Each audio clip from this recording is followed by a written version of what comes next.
Allez, merci de choisir Perfect Télévision. Vous êtes dans Opinion Croisée, madame, messieurs.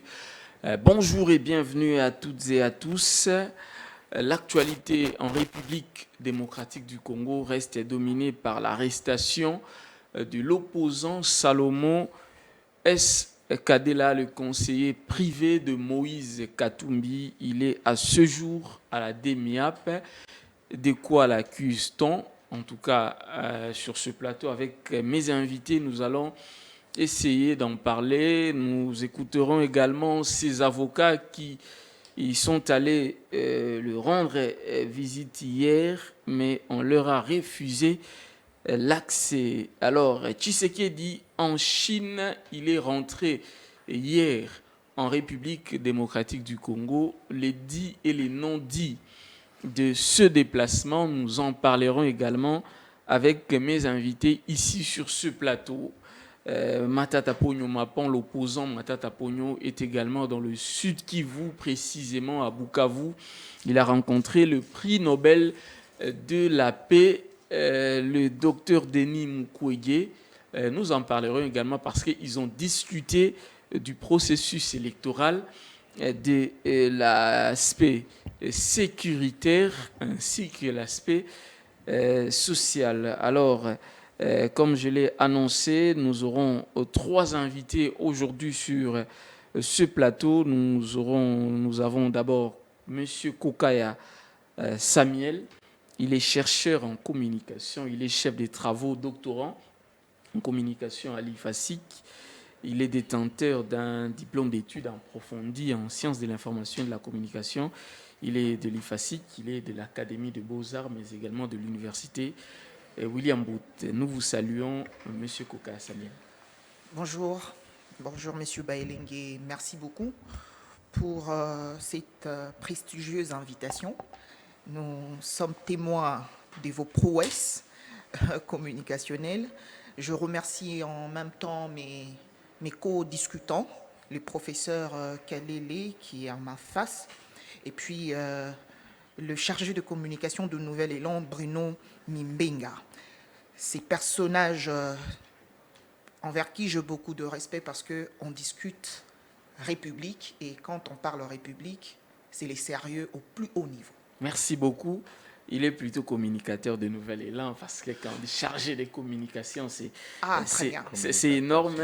Il s'appelle Bruno justement Mimbenga. Oui. Il est de Nouvel Élan. Nous vous saluons. C'est une première pour vous sur ce plateau d'Opinion Croisée. Vous suivez quand même cette émission de loin. Bien sûr, cher Merveille.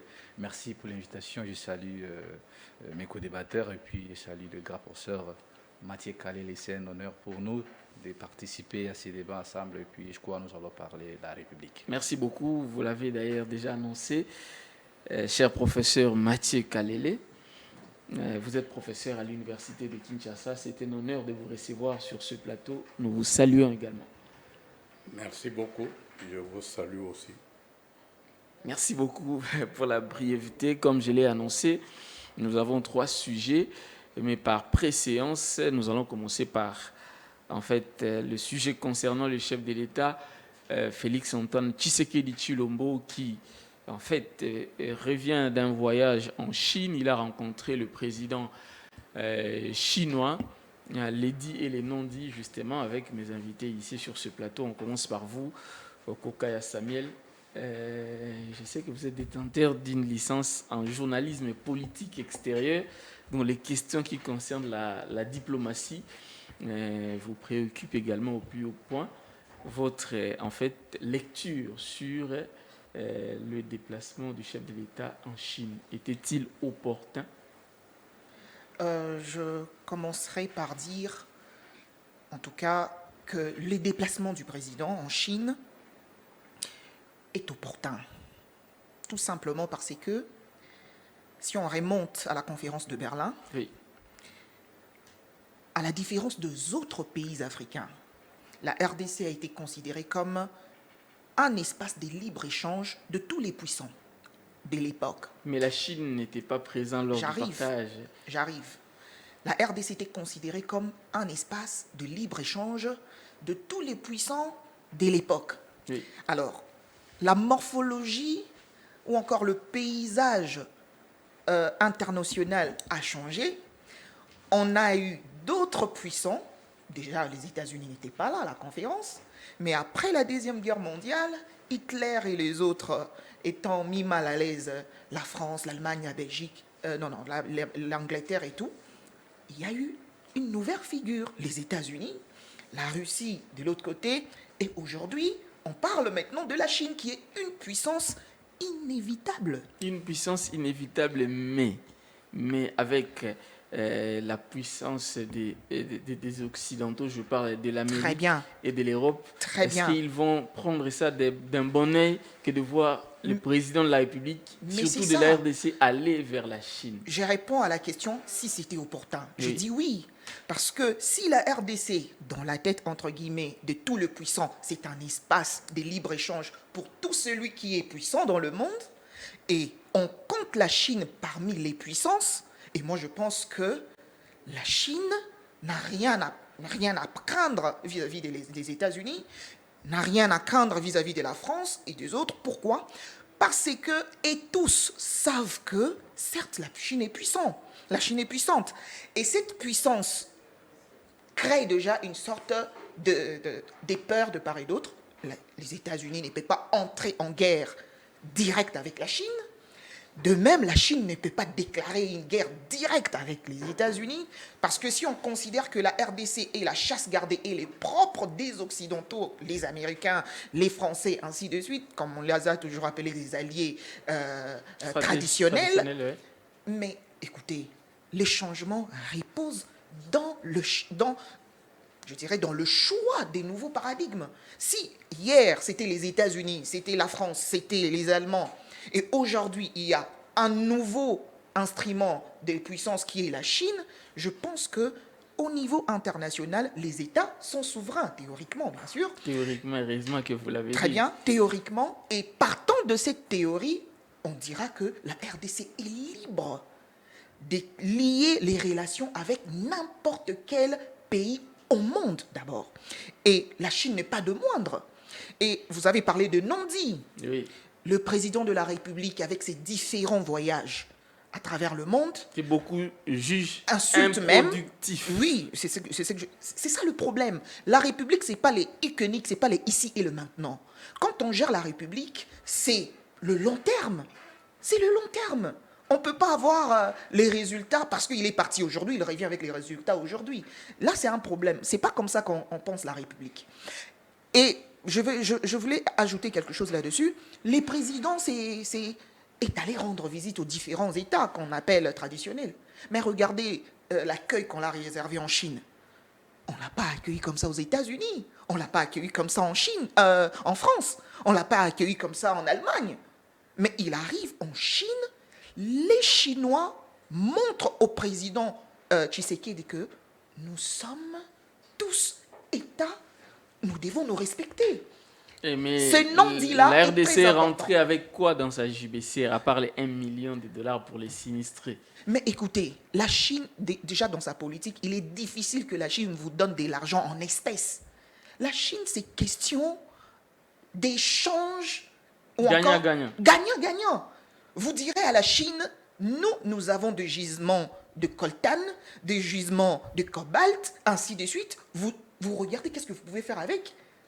Et la Chine, à son tour, vous propose, non, nous pouvons vous aider avec les infrastructures, avec les hôpitaux. C'est comme ça que la Chine... Non. Qu'est-ce qu'on attendait de ces voyages? Que le président revienne avec de paquets d'argent venant de la Chine. Est-ce que les Français font ça? Les Américains font ça? Non. Alors, merci beaucoup. La parole doit tourner, ça va revenir à vous, Bruno Mimbenga. La position du Nouvel Élan par rapport au dernier voyage du chef de l'État Félix Tshisekedi en Chine. Oui, merci. Vous voyez ça d'un bon oeil? Bon, moi, je ne passe pas parce que je dois rebondir à ce que M. Samuel vient de dire par rapport à l'accueil qu'on a réservé à M. Félix Tshisekedi en Chine. C'est tout à fait normal parce que les Américains ne sont pas dupes. Les Américains, les Français, les Occidentaux savent que Félix n'avait pas gagné des élections en 2023. Comment est-ce qu'on peut réserver un accueil chaleureux à quelqu'un? On peut réserver un accueil chaleureux à quelqu'un qui a usurpé le pouvoir du peuple congolais. Donc, moi, je pense que l'accueil n'est pas synonyme de reconnaissance, au fait.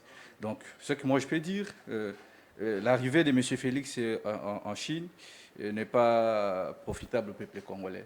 Parce que si vous se souviendrez encore, en 2018, il y a eu élection et puis la MOUCA avait gagné les élections.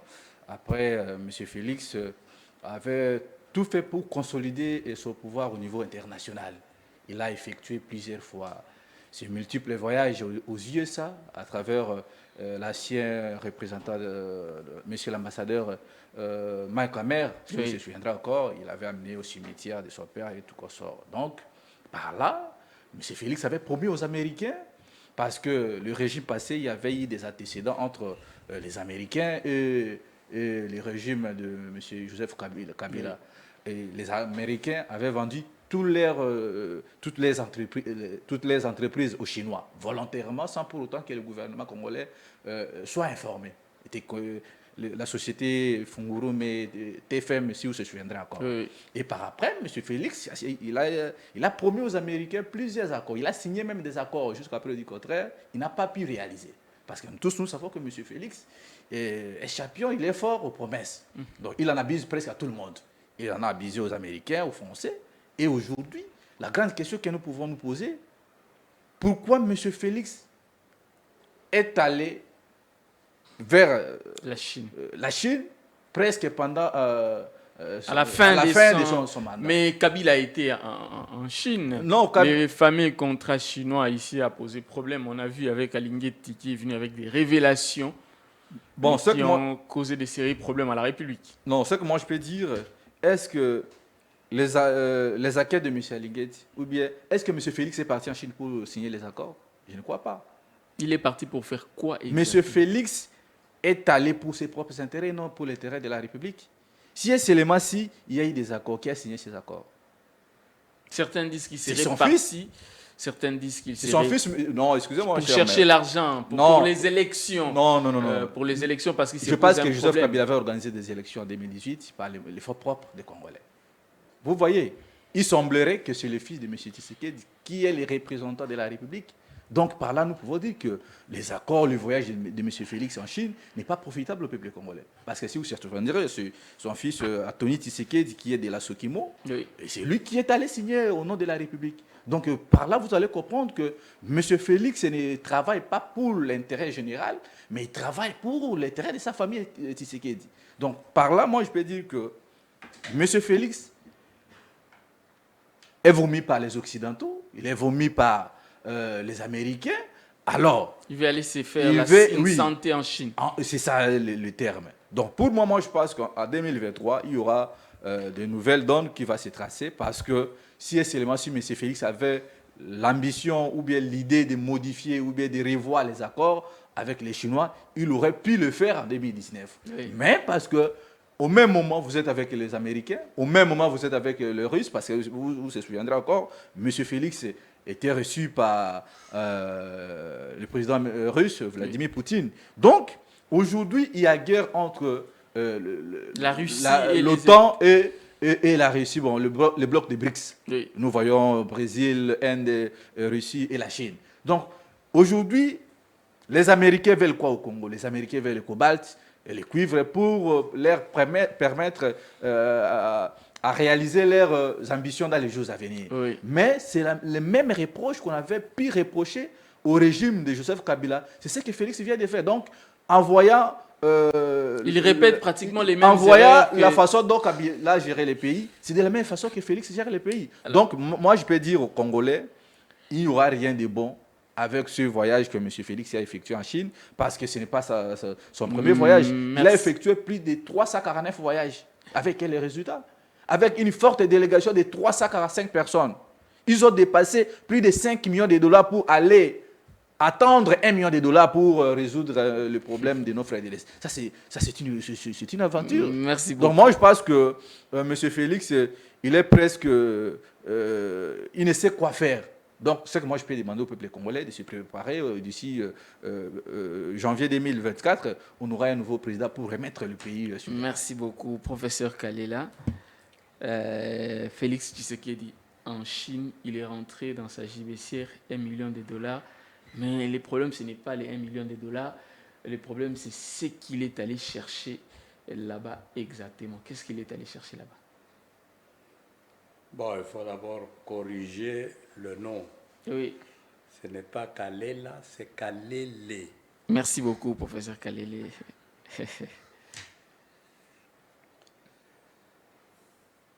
Votre question est importante. Oui. Les réflexions de mes jeunes co-débatteurs très intéressantes. Oui.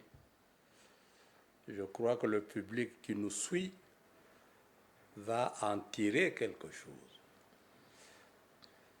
Vous avez commencé par dire qu'on discutait République. Oui. Discuter République, c'est chercher les voies et moyens pour booster le développement de ce pays. Nous avons demandé et obtenu l'indépendance avec l'hymne national que nous répétons à chaque grande manifestation, bâtir un Congo plus beau qu'avant. Maintenant, il est question de nous poser des interrogations. Ça fait plus de 62 ans que nous sommes indépendants. Est-ce que réellement nous avons réussi à bâtir un Congo plus beau, plus prospère, plus développé que le Congo colonial? À chacun d'y répondre. Nous avons nettement l'impression que nous n'avons pas grandi comme individus. Nous croyons toujours que le développement de nos pays après leur accession à l'indépendance va venir d'ailleurs. Pire, va venir de ceux qui sont responsables de notre sous-développement. C'est auprès d'eux que nous courons pour qu'ils nous développent.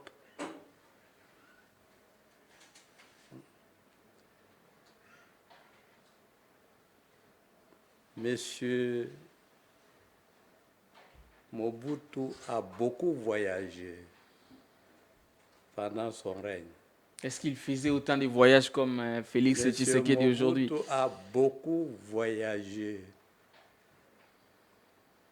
En Tchilouba, on l'a même appelé Mwenangendu Yamabanza, c'est-à-dire un monsieur qui se déplace pour quémander de l'argent, pour s'endetter en vue de se développer. Mais après 32 ans de règne, dans quel état Mobutu a laissé ce pays? Nous avons avancé ou nous n'avons pas avancé? La Chine, avec Mao, prend le pouvoir en 1949. Mao va rester au pouvoir pendant plus de 42 ans.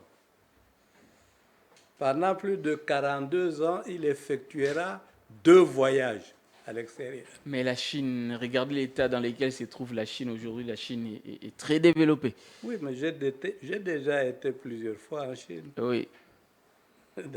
Dans l'officiel, dans le privé. Oui. Je dis que le développement d'un pays ne dépend pas du nombre de voyages, du nombre de discours, du nombre d'accompagnateurs. Vous voyez un pays plus de 42 ans au pouvoir, 2 voyages. Et pourtant, c'est des pays voisins, oui, tout à fait voisins. Mais la Chine a travaillé à l'interne. Et beaucoup à l'interne, elle est devenue ce qu'elle est aujourd'hui. Elle a rattrapé les anciennes puissances coloniales occidentales. Elle les a dépassées. Et aujourd'hui, ce sont ces puissances qui courent derrière la Chine. Ah oui. Ici, nos présidents ne font que voyager vers l'extérieur. Il y a plus de promenades, de curiosité. Je veux voir tel ou tel pays. On revient, on dépense le peu dont on dispose et on s'endette après. On laisse les pays endettés. On s'endette davantage. Monsieur là, vous dites qu'il est chef de travaux assistant. Il est chef de travaux. Bon. Quand monsieur Félix voyage, vous, comme personnel scientifique, vous étiez payé. Il les a laissés impayés. Il est parti. Il est parti. Le peu d'argent qu'il pouvait leur donner, il est allé le dépenser ailleurs, avec des accompagnateurs jouisseurs. Mais les gens qui travaillent n'ont pas été payés. Il y en a qui ne le sont pas jusqu'aujourd'hui. Il y en a même qui ne les seront jamais payés. C'est possible. C'est possible. En tout cas, il y a beaucoup de fonctionnaires qui ne sont pas encore payés. Et qui ne seront jamais payés. Alors, la parole doit tourner, ça va revenir à vous. Tout à l'heure, vous allez encore développer, mais Monsieur Koka Samuel, j'aimerais vraiment qu'on évolue parce que l'actualité sur le sol congolais, c'est aussi l'arrestation de Salomon Kalonda, le conseiller spécial de Moïse Katumbi. D'ailleurs, il n'y a pas plus tard qu'hier, ces avocats sont allés à la DEMIAP pour discuter avec leurs clients, présenter les moyens de défense, mais jusque-là, l'objet de la détention n'est pas encore, la raison n'est pas encore donnée clairement et on interdit même à ces avocats de rencontrer leurs clients. Il est à la DEMIAP, je ne sais pas si la réalisation est en harmonie avec nous. On peut quand même nous balancer la déclaration des avocats de Salomon Escadela, comme ça on va revenir juste après. Et Samuel Kokaya va commenter. Nous sommes le collectif consulté pour le dossier de M. Kalonda Salomon Dela. Nous sommes venus aujourd'hui nous présenter parce que nous avons appris par la voie des ondes à travers le ministre des Médias, après ce que nous avons constaté comme une sorte d'enlèvement, que M. Salomon Escadela Kalonda a été arrêté et immédiatement conduit au service des renseignements militaires, la DEMIAP. Et nous avons été consultés dans ce cadre, nous nous sommes présentés aujourd'hui. Nous avons sollicité une audience parce que la constitution de notre pays, dans son article 19, in fine, précise que même devant les services de sécurité, tout justiciable a droit d'être assisté. Malheureusement et contre toute attente, nous avons été heurtés et nous avons été bloqués. Nous n'avons pas eu l'opportunité de rencontrer notre client. Et cela se rapportant aussi à l'article 18 de la Constitution, à son alinéa 3, qui précise que tout justiciable ou tout individu ou toute personne interpellée par la justice, service de sécurité et autres doit être immédiatement en contact avec sa famille et ou ses avocats.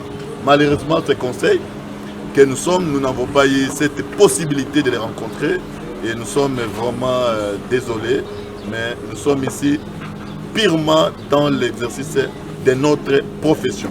Malheureusement, les services des renseignements militaires ne nous ont pas permis de pouvoir les rencontrer. Voilà un peu l'objet de notre présence à ce jour ici et nous voulons quand même préciser cet élément qu'en tout cas il y a un constat malheureux que nous, avocats, nous n'avons pas eu la possibilité de rencontrer notre client. Quelle irrégularité constatez-vous dans son arrestation?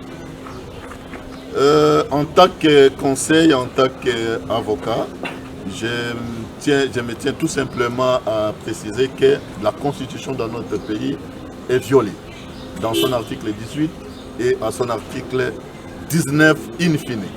Et tant d'autres dispositions, voire même les instruments internationaux, à l'occurrence la Déclaration universelle des droits de l'homme, qui est vraiment violée parce que tout individu interpellé a droit d'être assisté par un conseil de son choix. C'est ce que la Constitution dit. Et donc, tout ce que je peux relever, c'est l'inconstitutionnalité du comportement des agents de ces services. Alors, à ce stade, vous êtes en train de dire à la presse que 48 heures après, vous ne savez toujours pas quel est l'état de santé de votre client, dans quelles conditions il est.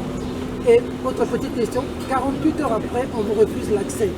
Vous dites que la loi dit que 48 heures après doit être déféré devant un juge. Que allez-vous faire à ce stade? D'ailleurs, la loi ne dit même pas que 48 heures après, il doit être assisté. C'est-à-dire, dès lors que vous êtes interpellé, arrêté, vous devez être assisté d'un conseil de votre choix. C'est ce que la Constitution dit. 48 heures après, c'est l'article 18, vous devez être conduit ou soit relaxé, libéré si vous n'êtes pas conduit ou présenté devant un juge, devant votre juge naturel, le juge compétent. Donc, dans les cas sous examen, notre client est détenu, arrêté illégalement et irrégulièrement, si je peux le dire ainsi. Voilà. Que comptez-vous faire à ce stade? Après que l'accès vous ait été empêché? Nous allons continuer l'exercice de notre profession. Nous n'allons pas aller à l'encontre de ce que la loi prévoit. Nous allons voir les instances compétentes pour pouvoir demander de nous permettre d'entrer en contact avec notre client et de l'assister et surtout de demander à ses services, après 48 heures, de les conduire immédiatement devant son juge naturel pour que les faits pour lesquels il est poursuivi ou arrêté soient connus et qu'il soit assisté ou qu'il y ait un procès pour qu'il connaisse son sort devant les instances judiciaires. Avez-vous une idée des charges qui pèsent contre lui ou a-t-il déjà été entendu par un juge ou un militaire? Nous ne sommes pas encore en contact avec lui, donc il nous est impossible de connaître les faits pour lesquels il est reproché, alors que la Constitution dit... Voilà. Samuel Kokaya, vous avez suivi les avocats de Salomon Escadela. La loi a été violée selon eux. Que dites-vous d'abord sur le plan politique? Comment interprétez-vous cette arrestation? Des natures, c'est quelqu'un qui n'est pas bavard. Salomon Escadela, il est très effacé. Qu'est-ce qu'il a commis comme acte? Merci beaucoup pour cette question. Je commencerai d'abord par dénoncer cet acte, parce que la République est censée être bâtie sur le fondement de droit, sur les règles, sur la Constitution. Là, c'est au niveau juridique que les erreurs sautent aux yeux. Mais attention, ce qui est arrivé à Salomon Escadela n'est que la résultante des plusieurs confusions dans le chef des acteurs politiques. C'est-à-dire, la République démocratique du Congo présente une figure de propagande sans fin. Que ce soit du côté du pouvoir, que ce soit du côté de l'opposition, que ce soit un tout petit peu la société civile, tout le monde est dans une communication propagandiste. Au lieu de la communication politique, on privilégie la communication propagandiste. Mais la communication propagandiste n'est pas dans la communication politique. Non, c'est une branche. Oui. Mais la communication politique est la communication, je dirais, conseillée pour la nation. Tout le monde, quand chacun prend la parole, s'il est soit du gouvernement, soit de l'opposition, nous sommes motivés d'une sorte de nihisme. Tout ce que fait le gouvernement est faux et pas bien. Tout ce que dit l'opposition est faux et pas bien. Les gouvernements, avec ses lieutenants, ne sont là que pour boycotter tout ce que dit l'opposition. Le pouvoir, tout ce qu'il fait, l'opposition à son tour vient nier tout ce que fait le pouvoir. Nous tombons dans l'énisme. On est aveugle. Et c'est là où je donne la différence entre la communication propagandiste et la communication politique. Dans la communication propagandiste, il n'y a pas de règles. C'est la jungle. C'est ce qui se passe maintenant. Non, cela revient à tous les acteurs. Les opposants font la même chose.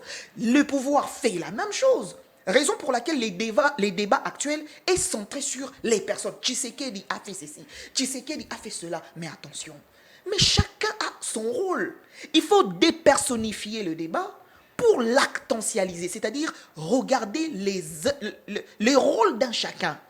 C'est que Salomon Escadé est en train de subir, ce n'est que la résultante de cet imbroglio. Quand vous prenez la parole pour l'opposition, les discours n'ont rien d'argumentaire. Nous sommes là pour éblouir l'opinion au lieu de l'éclairer. L'éblouissement rend aveugle, on doit se le dire. Quand on est du pouvoir, on vient aussi pour éblouir et non pour donner les arguments, pour éclairer. Et qu'est-ce qui va se passer? Les lieutenants les plus zélés, c'est ce qu'on a toujours condamné. Monsieur Tshisekedi demain va partir. Ces policiers, ces soldats, ces militaires qui ont arrêté Salomon aujourd'hui resteront. La loi donne les procédures, comment il faut arrêter quelqu'un. Et là, c'est désolant. De voir. Directement, l'analyse reste au niveau politique. Parce que sur le droit, cette arrestation n'a pas sa raison d'être. Sur le droit, l'arrestation n'a pas sa raison d'être. Ça devient, on doit ouvrir la porte politique. Fragiliser l'autre, c'est là où j'ai parlé de la communication propagandiste. Fragiliser l'autre, vous allez dire que Salomon Escadé là n'est pas bavard, et ainsi de suite. Mais attention, c'est un conseiller spécial de Katumbi. C'est lui qui souffle à l'oreille de Katumbi. Donc il faut les fragiliser. Il représente un danger pour les lieutenants zélés du gouvernement en place. Il ne faut même pas citer Sama Lukonde, Tshisekedi, les régimes actuels. Non. C'est là où j'interpelle même les autorités. Quand vous remarquez de telles déviations, il faut vite faire en sorte que les choses reviennent à l'ordre. Parce que sur le plan de droit, cette arrestation ça ne s'est pas bien passé. Mais s'il faut aller transcender le droit, on a toujours su, la politique a toujours une prépondérance sur le droit. Et c'est à ces moments-là que, de la même manière, Moïse Katumbi, Fayoulou et les autres ont opté pour la violence colérique. De la même manière, ils sont en train de subir le karma. Ils sont dans le karma. Mais c'est quelque chose à ne pas conseiller. Non, ce n'est pas à conseiller. Je suis en train de déplorer et du côté de l'opposition et du côté du gouvernement. On ne gère pas la République avec la violence colérique. Il faut faire preuve de la violence instrumentale. Une violence basée sur les arguments et non sur les muscles. Et c'est ce que les pouvoirs en place est en train de faire. Non, il faut éviter ces propos des pouvoirs en place. Dans chaque famille, il y a toujours de rebelles. Il y a toujours ceux qui veulent montrer qu'ils sont plus zélés. Donc, ce sont les zélés. Ce sont les zélés. Il faut les interpeller, leur dire, non, attention, là, vous allez à l'encontre de nos textes. J'ai une question à vous poser. Pensez-vous que Félix Tshisekedi ne savait pas qu'on devait arrêter Salomon Escadé? Vous devez nous dire aussi que Félix Tshisekedi est omniscient. C'est un humain. Il est non, il ne savait pas. Il ne savait pas. La justice a travaillé sans... J'ai dit, il faut dépersonnifier les débats. Il faut le rendre actentiel. Qui est censé être indexé dans cette affaire? Tshisekedi. Est-ce qu'il n'y a pas de d'abord- mauvaises troupes, il il n'y a pas que des d'abord- mauvais chefs. Il n'y a pas d'abord un gouvernement, un gouverneur, Sama Lukonde, c'est lui le coordonnateur du gouvernement. Et qui a arrêté Salomon El Skadela? On ne sait pas concrètement. C'était des C'est la agents, DEMIAP, des c'est la agents- DEMIAP, non, mais donc c'est les c'est- renseignements militaires. C'est ça. Qui est le responsable du secteur Vous voulez- militaire? C'est Jean-Pierre Bemba. Vous voulez- Mais soyons sérieux. Non, c'est Jean-Pierre Bemba. Indexer Jean-Pierre Bemba, arrêtez de citer le nom de Félix. Il ne faut pas voir Félix Tshisekedi partout. C'est Non. Jean-Pierre Bemba. C'est là où Qui- on dit que la Constitution dit que le ministre ou le vice-ministre responsable est de son responsable secteur. de son secteur. Si le problème arrive dans un secteur quelconque, il faut d'abord indexer son responsable. C'est alors, mais le président a plusieurs choses à gérer, qu'on se les dise. Le président va vraiment sacrifier d'autres informations importantes de la République Mais pour orchestrer. selon les câbles, comme aime bien les dire mon ami Yves Bouya, en fait, les cas de Salomon Escadela, c'est un cas que lui-même, le chef de l'État, porterait, je mets ça au conditionnel, à cœur, parce qu'apparemment, selon les câbles toujours, il aurait, je mets au conditionnel, un problème particulier avec Salomon Escadela. Ils se connaissent depuis l'opposition. Très bien. J'ai lu ces textes. J'ai lu un article pareil sur les différends entre monsieur le président Tshisekedi et monsieur Escadela. Mais écoutez, lorsque je suis en train d'insister sur la violence, non, le président Tshisekedi a le pouvoir. Et je suis convaincu qu'il est en train de faire bon usage du pouvoir. Monsieur Tshisekedi ne peut pas, je ne pense pas en tout cas, il ne peut pas se réduire pour faire du mal à Escadela. Pourquoi? Vous avez dit vous-même ici dans la politique. C'est pourquoi je n'ai pas indexé Tshisekedi. Je n'ai pas indexé Tshisekedi, j'ai indexé les lieutenants zélés. Alors, merci beaucoup. La parole doit circuler parce que les professeurs doivent aussi intervenir. Cher ami Bruno, le nouvel élan pense quoi de ce qui est arrivé à Salomon Escadela? Oui, merci M. Baileng. Moi, je pense que je devais d'ailleurs dématiser ce que je suis en train d'attendre ces derniers temps. Non, je serai à contact avec les gens d'ensemble pour la République. C'est faux et archi faux parce que moi, je suis aussi du nouvel élan. Nous sommes dans la coalition Lamouka et puis nous avons... Lamouka existe toujours? Bien sûr, Lamouka existe toujours. Donc Lamouka existe. Pour le moment, la coordination, c'est M. Paulin Mboma qui est le coordonnateur de Lamouka, le président du parti politique. Ce n'est pas le professeur. Bon, je ne suis pas le professeur, peut-être.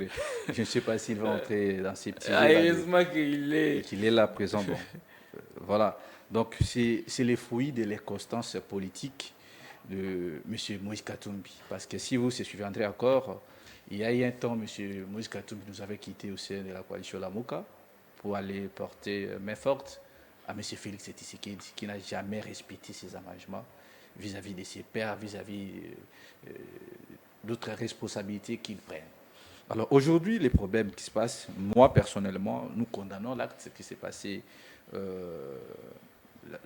jour passé, parce que aujourd'hui, la détention bien garde à vue, c'est pour 48 heures. Oui. Mais aujourd'hui, je pense que M. Salomon Dikalonda a dépassé les 48 heures. Donc, la raison n'est pas toujours connue. Parce que pourquoi avons-nous combattu Joseph Kabila? Ce sont les mêmes pratiques. Et ce régime fait pire que Joseph Kabila. On arrête quelqu'un civil à l'aéroport où il y a les étrangers.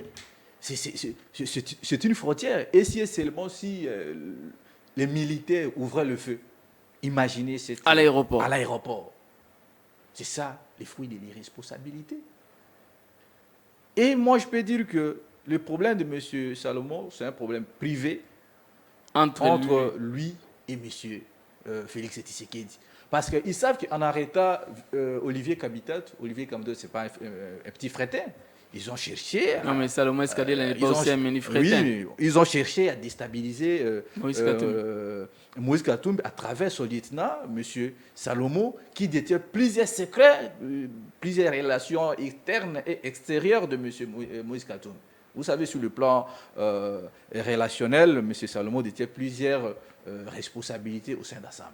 Alors, ce que nous pouvons demander, l'état des droits, si nous lisons la Constitution, vous allez dire notre devise dit clair, paix, justice et travail. Où serait la justice? L'UDPS nous avait promis la justice. Mais ce que nous constatons aujourd'hui, ce n'est pas ce qui s'était dit à l'époque des 32 ans. Donc Félix, je peux dire c'est un apprenti dictateur. Alors, ce que nous pouvons demander, M. Félix a eu au moins l'avantage parce qu'il fait face à une opposition qui est un peu légère, parce que nous ne sommes pas de l'opposition, nous sommes dans la résistance. Ah bon? La résistance, cela veut dire que la Mouka n'a jamais perdu ses élections de 2018. Vous restez encore dans cette logique. Nous sommes dans cette logique. Mais Fayoulou n'a pas évolué. Moi, je ne suis pas venu parler de M. Martin Fayoulou, qui se retrouve aujourd'hui en opposition. Cela veut dire qu'il reconnaît le pouvoir de M. Félix. Raison pour laquelle j'ai dit Félix s'est fait face à une opposition légère. Depuis que Félix est là, il n'a pas subi une ville morte venant des opposants. Avec ce qui s'est passé tout récemment. Non, l'opposition. Oui, la marche du vin, nous avons. Est-ce que la marche du vin avait pour objectif de remettre les pays dans l'ordre?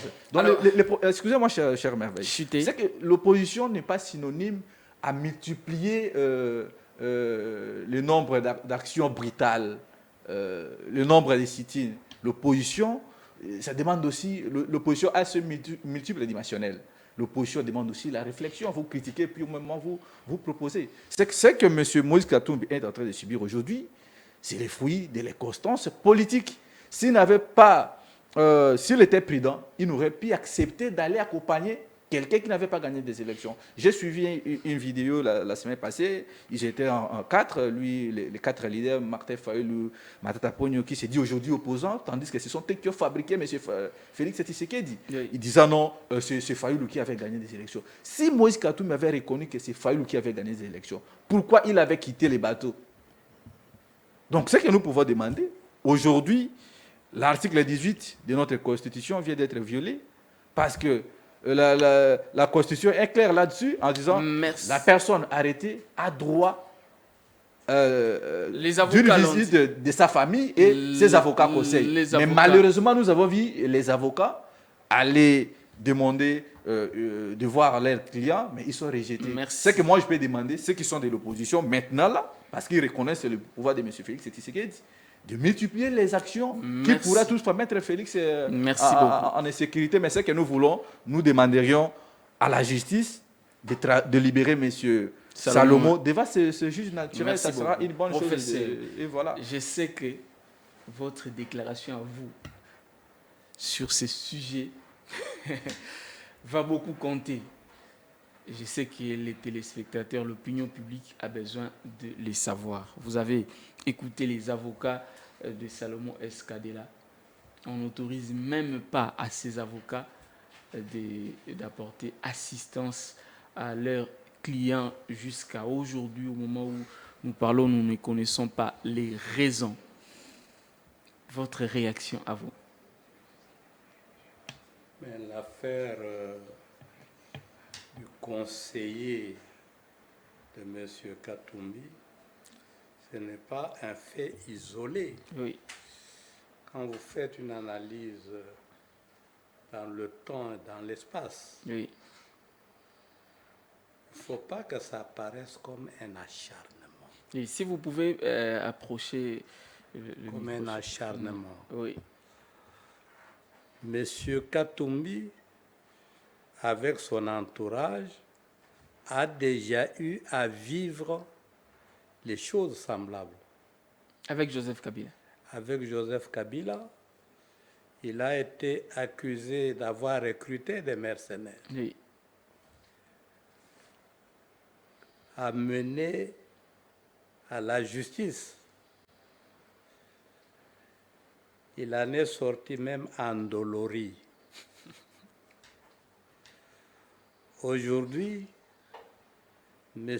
Katumbi, avec son entourage, une fois de plus, a des problèmes avec le pouvoir. Oui. Il tente d'arriver au Bas-Congo, il en est empêché. Dans d'autres endroits, il est également empêché. Le même sort est réservé aux autres candidats potentiels à la présidentielle Matata de Ponyo, 2003. par exemple, de 2023. Oui. Tout ça, ça doit être fait dans une analyse globale, Oui. liée. Ce que nous vivons aujourd'hui avec Moïse, avec l'entourage de Moïse Katumbi, Oui. nous l'avons vécu en 2018 avec M. Fayoulou. Oui. Il va être empêché de visiter Kindu, de visiter Kolwezi et même d'entrer dans Kinshasa.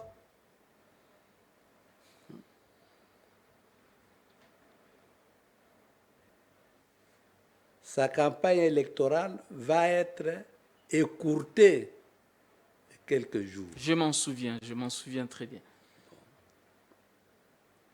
Alors, lorsque nous parlons de démocratie, Oui. tout en posant des actes où l'on est candidat unique, cette démocratie rime encore à quoi? Donc, Je suis seul, oui. pas de concurrent, je reste.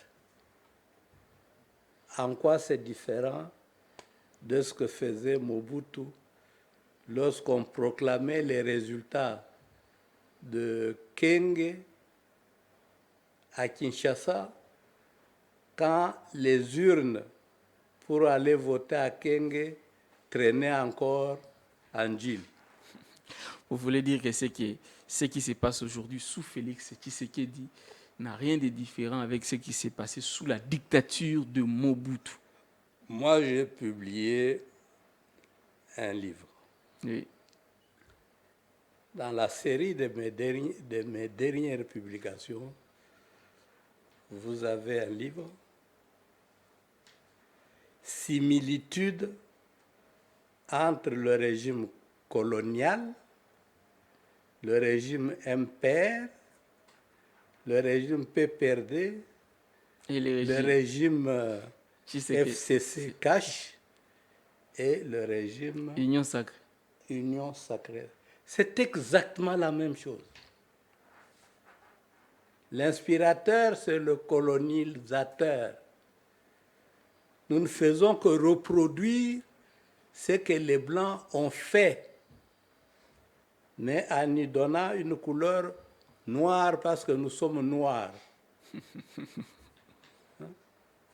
Les mêmes actes, les mêmes méthodes de spoliation du pays. On pille même le pays aujourd'hui avec les Congolais plus que le Paul II ne l'a fait. On bastonne les Congolais plus que le Paul II ne l'a fait avec les mains coupées, le caoutchouc rouge, aujourd'hui. Comment faire pour sortir de tout ça? Le changement n'est pas un changement d'individu, c'est un changement de système. Si c'est le même système qui reste en place, qui est le système de prédation, de pillage de richesses, que vous soyez noir, que vous soyez blanc ou noir, le système va se reproduire par d'autres individus.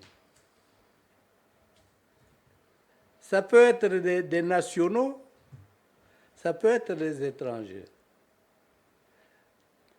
Les Congolais qui lisent, je sais qu'il y en a de moins en moins, se rappelleront qu'avant ce livre Similitudes, oui, j'en avais publié un autre. Le Rwanda et le Rwanda et l'Ouganda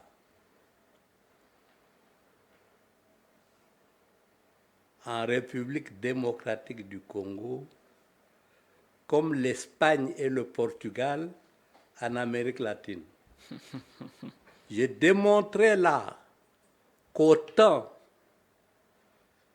les Espagnols et les Portugais avaient rayé de la carte du monde les Aztèques, les Mayas et les Incas, Autant les Rwandais... aujourd'hui, les Rwandais et les Ougandais sont en train d'éliminer les Congolais avec la complicité des Congolais.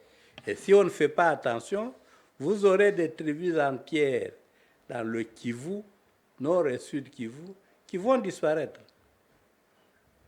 C'est le livre de monsieur... Oui. Bon, il n'est pas de mon âge, il est un peu plus âgé, mais idéologiquement, on raisonne pratiquement de la même manière. Monsieur Onana, l'Holocauste. Oui. C'est exactement la même chose. C'est des choses pensées, mises en exécution à des fins connues. Et ces fins, on peut les résumer par la déclaration de l'ancien secrétaire aux affaires étrangères, le secrétaire américain aux affaires étrangères, un noir américain, Monsieur Mousse, qui disait « La terre promise où coule le lait et le miel n'est pas la Palestine, mais la République démocratique du Congo. » Comme les Congolais sont superficiels et légers, ils ne s'en rendent pas compte. Il faut confier la gouvernance de leur pays à d'autres peuples. Les Rwandais avec Kagame, les Ougandais avec Museveni. C'est ce que vous êtes en train de faire. Vous voyez même dans la répartition là. Oui. Hein? Vous prenez le M23, vous voulez qu'il surveille Rumangabo. Alors, à quelle fin? La parole doit tourner, professeur, ça va revenir à vous tout à l'heure. Oui, mais ça signifie simplement que oui. Nous-mêmes aujourd'hui, ce que nous faisons est pire que ce que les Belges ont fait contre nous. Merci beaucoup. Alors, Samuel Koka, on évolue, nous tendons déjà petit à petit vers la fin. J'aimerais que nous allions vers les solutions. Un tel plateau pédagogique ne peut pas se clôturer sans proposition des solutions. Aujourd'hui, on a pratiquement comme l'impression que l'opposition s'est installée. Matata Pogno, d'ailleurs, est dans le Sud Kivu. Il a rencontré le prix Nobel de la paix. Entre-temps, à Kinshasa, l'opposant Salomon Eskadela arrêté. On parle d'enlèvement. Moïse Katumbi à Lubumbashi, on a vu ce qui s'est passé. D'abord, une dernière conclusion de la situation politique de manière générale et puis les solutions pour avoir un processus électoral apaisé en décembre et entamer un nouveau quinquennat. Merci beaucoup. Je salue l'analyse diachronique, historique que vient de faire le professeur Kalele. Là, vraiment, je le retrouve dans sa tunique, dans sa toge de professeur. On n'a pas senti là-dedans des excès, soit de l'opposition ou d'un parti quelconque. Il est resté scientifique. Il est resté scientifique. Et ce sont de débats pareils, ce sont de propos pareils que nous aimerions toujours entendre. Cela étant, j'insiste en disant, d'abord de manière générale, on ne doit pas nier que quelque chose, un tant soit peu, oui, des nouveaux, depuis les tout derniers mandats de M. Joseph Kabila, on a constaté une sorte de bloc de l'opposition. C'est déjà un élément très important. Ça nous rappelle un tout petit peu l'effort que les Congolais ont fourni face aux colons, Oui. les fronts communs, ainsi de suite. Aujourd'hui, il est pratiquement difficile que chacun de l'opposition parte en ordre dispersé. C'est déjà un pas. Mais qu'est-ce qui manque dans l'opposition? Il y a une sorte d'absence d'éclairage. L'opposition jure sur « ôte-toi de là que je m'y mette ». Ce sont des discours violents, ce sont des discours colériques que l'opposition ne cesse d'articuler et de construire. Et là, ça ne peut pas avancer le pays. Mais c'est déjà bon. On a en face une opposition qui, un temps soit peu, s'organise pour rester ensemble. C'est le point positif. C'est déjà le point positif parce que le propre de la démocratie, c'est l'alternance. Tout le monde est en train de dire que M. Tshisekedi veut s'accrocher au pouvoir, mais ça serait le deuxième mandat. Ce n'est que normal qu'il s'ébatte, ce n'est que normal qu'il réfléchisse comment briguer un deuxième. Nous tous nous serons contre si c'était un troisième. Même si dans sa gestion, entre guillemets, pas mal de gens diront que c'est de la foutaise, on ne sait même pas reconnaître quelque chose de bien du pouvoir, tant mieux, mais ce n'est pas bon. Mais c'est légitime que M. Tshisekedi s'ébatte pour sa réélection. Mais le problème maintenant au niveau du gouvernement, c'est quoi? C'est que j'aime bien ces passages bibliques qui disent il faut chasser les scories, les mauvais conseillers autour du chef pour que le chef, comme dès lors, puisse bien briller. Et Tshisekedi, il y a beaucoup de mauvais conseils autour de lui. Le problème, c'est qu'il n'y a pas que Tshisekedi. Joseph Kabila a pleuré qu'il manquait de personnes sérieuses à ses côtés. Le problème est là, le professeur l'a dit, parmi, on peut dire, voilà, les Américains, les Chinois, les Ougandais, les Rwandais, les Chinois cherchent à piller le Congo, mais le professeur a dit, il y a aussi ce Congolais mal intentionné qui participe à l'échec du pays. Et à ce niveau-là, les autorités, surtout, en tout cas, nous souffrons de cet héritage, je dirais, de sociétés africaines. Le chef est censé apporter les réponses à tous les problèmes. C'est pourquoi, dans le propos de tous les analystes, c'est Tshisekedi, alors que c'est pas ça. Il n'y a pas de mauvaises troupes, il n'y a que des mauvais chefs. Non, c'est avec le contraire. Avec Kabila, c'était la même chose. C'était le même discours de Tshisekedi. Il faut que Kabila parte et le Congo deviendra la terre promise, ce serait le bonheur. Kabila est parti. Voilà, aujourd'hui, on a les Katumbi, les Matata et les autres qui crient que Tshisekedi doit partir. C'est bien, c'est ça la démocratie. Mais il faudrait ajouter la réflexion. C'est comme l'a dit M. Bruno tout à l'heure, l'opposition, ce n'est pas seulement des criades, ce n'est pas seulement des bruits. L'opposition, c'est aussi les conférences, c'est aussi les colloques, c'est aussi les ateliers. Mouzitou fait régulièrement. Par exemple, c'est aussi des ateliers scientifiques. Donnez-nous les argumentaires. Mais Matata Pogno le fait avec le leadership. Mais il faut voir les communicateurs de Matata Pogno. Comme Matata Pogno tient des conférences, des ateliers, des colloques scientifiques, non, on n'en parle pas. Mais quand Matata Pogno s'y promène, c'est à ces moments-là que nous sommes envahis des tweets, envahis des informations. Non, la démocratie, ce n'est pas l'information seulement. La démocratie, c'est la bonne information. Et la bonne information porte sur l'argumentaire des faits.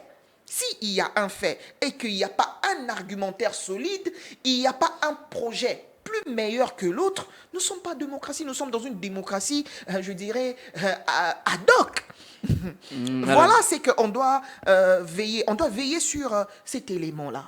On doit cesser d'éblouir l'opinion. On doit l'éclairer.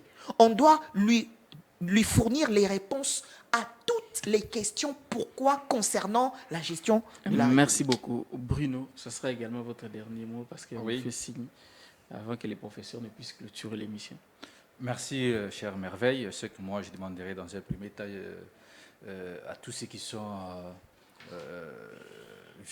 visés par ces régimes à pratique dictatoriale, ce n'est pas ça la lutte que le fait Étienne Tshisekedi nous avait montré. Je demanderai au DG Peter Tchani, à mon vieux Yves Bouya et Daniel Saf. Ça me dépasse que Daniel Saf. Et Mike Moukébaye.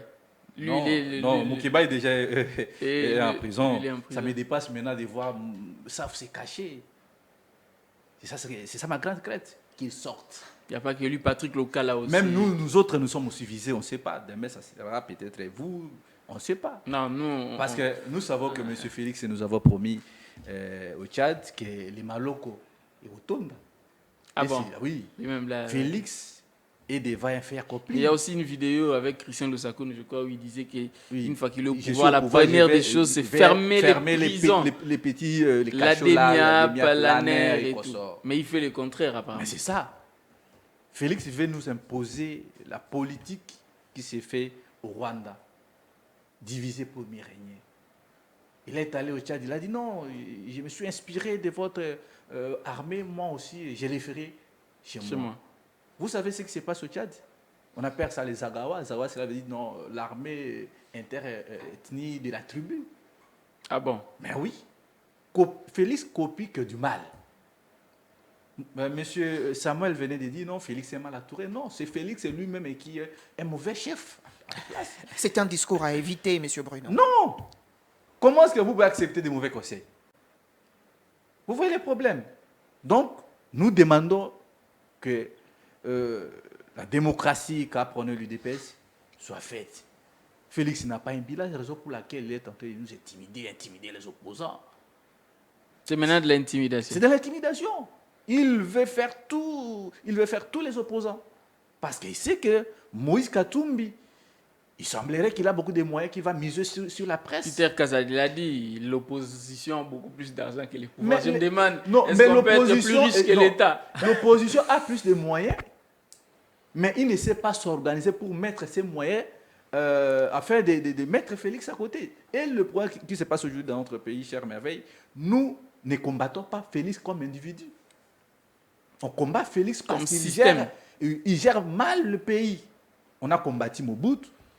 On avait cru que c'est Mobutu qui était le démon de la République. Les professeurs l'ont dit ici. Et là, le professeur Kalel venait de les souligner. Les problèmes, c'est les systèmes. Les problèmes, c'est le système. Les systèmes, c'est quoi? Les détournements.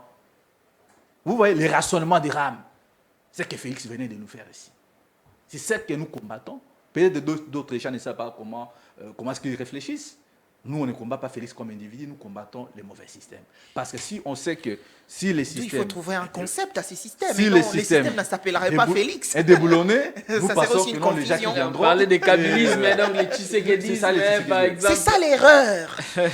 Alors, ce que nous proposons actuellement là, que l'opposant s'organise. Les opposants congolais. Là, je vois les blocs du procès Kalele, le président élu Martin Fayoulou, M. Matata Pogno et l'honorable Delis Sanga et le président d'Assemblée. Mais le mal serait aussi que entre ces quatre leaders, il se joue un jeu de cache-cache. Entre les quatre, ils ne sont pas sincères. Pour le moment, en tout cas, il n'y a aucun problème entre les quatre. Dans les jours à venir, on saura qui... Ne soyez pas prophète. Ce sont les analyses. Mais le mien aussi, pour nous, nous appelons les Congolais. Nous, nouvelles là, nous appelons les Congolais de se préparer. D'ici 2024, on aura un nouveau président parce que Félix n'a pas un bilan à présenter face à ce peuple qui est mal maîtrisé. Merci beaucoup. Comment est-ce qu'on peut donner un deuxième mandat à quelqu'un qui a échoué à son premier mandat? Merci beaucoup. Voyez-vous, monsieur Merveille? Cher professeur, vous avez l'honneur de clôturer l'émission parce que nous sommes à la fin. Votre mot de la fin. Les résumés, en fait, pratiquement de ces deux sujets, si vous le voulez bien, et un message particulier, surtout de l'opposition, parce que vous êtes du bloc de l'opposition. C'est réaliser, matérialiser ce que nous chantons dans notre hymne national. Bâtir un Congo plus beau qu'avant. C'est pour cela que nous avons combattu les Belges. C'est pour cela que les autres ont combattu les Anglais, les Français. Ce n'était pas pour faire comme le colonisateur ou pire que le colonisateur. C'est pour montrer la différence. À ce moment-là, nous devons lire de manière méditative le discours du 30 juin de M. Patrice Lumumba. Oui. Qu'est-ce qu'il disait dans ce discours-là? Les Congolais ont été jetés brutalement dans les cachots. Les Congolais ont été payés avec des salaires qui ne leur permettaient pas de nourrir leurs enfants comme des êtres chers. Tout cela doit changer. Nous devons faire mieux que les Belges ne l'ont fait. C'est ce mieux-là qui nous manque aujourd'hui. Nous faisons pire que ce que les Belges ont fait. Mon jeune ami là-bas, il est chef de travaux, assistant de toute façon, personnel scientifique. Scientifique, en effet. Oui. Quel est le sort du personnel scientifique à l'université? Quel est le sort du professeur? Moi, je suis professeur émérite, oui. C'est-à-dire je suis à la fin de ma carrière. Qu'est-ce qu'on me paye? Combien de fois ne m'a-t-on pas trompé? On a même organisé une séance officielle ici. Bon, vous remettez. On a invité tout le monde. Venez voir, on distribue des véhicules à tous les professeurs. Donc on a menti même Dieu. On a juste donné à quelques-uns. Oui. Jusqu'aujourd'hui, les professeurs émérites, en tout cas, même pas la moitié d'entre eux, n'ont pas eu ces véhicules. Mais le chef de l'État est venu, on a vu, le chef de l'État est venu, ça a été médiatisé. Oui, mais c'est un mensonge public. Si moi, je n'ai pas encore eu mon véhicule, lui espère avoir le véhicule quand? Après sa mort. C'est après sa mort. Or, on sait que du temps de Mobutu, il y a eu aussi distribution de véhicules. Les gens qui nous assistaient à ce moment-là, des assistants, ont eu des véhicules. Ils sont devenus professeurs, ils ont eu des véhicules. Ils étaient assistants. Mais ils ont eu des véhicules à l'époque. Mobutu leur a distribué des véhicules. Kabila a donné des véhicules à tout le monde. Oui. Ici, on a trompé tout le monde. C'est ça la différence. Oui. Hein? Mais vous savez que, à force de mentir, c'est vous-même qui perdez de crédibilité et de considération. Ça, c'est extrêmement dangereux. Les gens ne vont pas se révolter aujourd'hui ou demain, mais ça s'accumule. Et le jour où ça va exploser... Ça s'accumule. Comme les Belges ont terrorisé tout le monde ici, mais il est arrivé un jour où les Belges ont fui. Oui. Mobutu a terrorisé tout le monde ici. Il est arrivé. On a chanté, on a dansé pour le guide. Et le est guide arrivé suprême, un jour. C'est une loi physique. C'est une loi physique. À un moment donné, ça explose. Les gens ne vont pas. Qu'est-ce que chaque homme cherche? C'est son bonheur. Si vous lui privez ce bonheur, il craint la mort, il se soumet, à un moment donné, il peut se dire, mieux vaut mourir que de continuer à souffrir. Oui. Et c'est ça que nous sommes en train de vivre aujourd'hui en Afrique. Puisque vous parlez de l'enrichissement, Oui. vous savez ce qui s'est passé au Nigeria, là. Le nouveau président le nouveau candidat président de la République, un individu Oui. donne au pays pour rabaisser le prix du baril et du pétrole $1 milliard américains. De sa poche, Il prête à la République. il donne. Il donne, Il donne. Est-ce que vous avez un politicien congolais ici qui a $1 milliard? Moi, j'ai dirigé les mines. Oui. On a ramassé un un diamant à Banalia pour 1 500 000. On m'a informé. J'ai demandé au président, c'était Kabila à l'époque, Oui. il y a 1 500 000 qu'on veut vendre, on fait quoi? Donner priorité aux Congolais. J'ai circulé pour trouver un Congolais qui avait 1 500 000. Personne.